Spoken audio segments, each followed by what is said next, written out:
So I'm with Stuart, the head greenkeeper today, and I thought I'd ask him some of the questions that you might have about what's going on the course at the moment. So Stuart, I can see that you've been brushing in some sort of, what is this? Is it just sand today? Or? Well, this is the Dragon Fill brush, which obviously helps fill the cores that have been removed. As you can see, we've waited for the dressing to dry, and I'm just buzzing around now to fill these hollow cores in.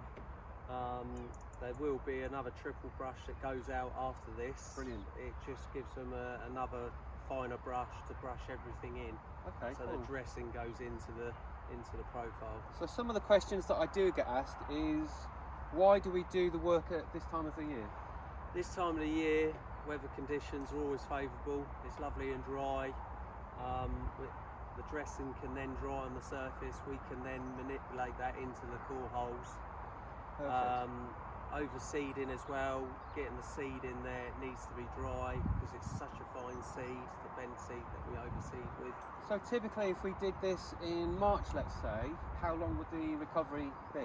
Well, you haven't got the heat and the ground conditions. It is a lot slower. You do get recovery, but we have to use a few more fertilisers and different programs to aid that recovery. Where here, as long as the water goes on at night, you've got the warmth in the soil, the fertiliser's already there, prepped from the week before, everything is all in our favour. You're not getting the dewy mornings as well, that is another key factor. And yeah, when everything goes to plan and you get the weather conditions, it's ideal. So one of the things that, Stuart, correct me if I'm wrong here, but the reason we're putting hollow cores in the green is to help drainage, which it may not help us massively now because it's really dry, but when it starts getting wetter in the winter, is that when we're going to see the benefit? Yeah, so the benefit will come. Obviously the club over the years have made massive improvements in terms with the drainage going in with the pipe drainage. These are all secondary, third phases to aid with that programme. So it makes them a lot firmer. Last year we went with the Sandcat to break down the thatch as well as aid for drainage, especially when you get these erratic seasons in terms of, look, we're having a real hot July, probably the hottest July, driest July on record. It's the same when we go through the winter months. We'll have record rainfall at times, and this is to cope, to allow us to keep the grasses healthy as possible again, and for members to enjoy the surfaces that we're around. Perfect. So we just get the camera and take it a little bit closer to what's been going on. So if I just take the camera with us here and get closer, you'll see.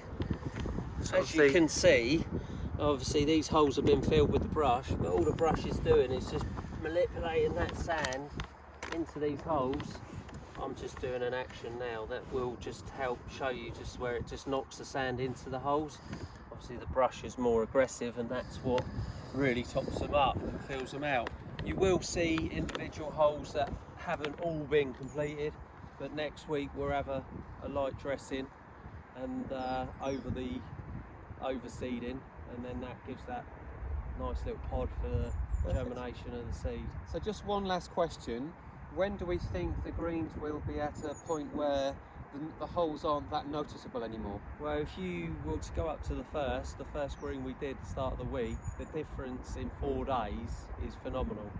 So if we have these conditions being favourable, I reckon within a month you won't see what we've been doing. That's brilliant.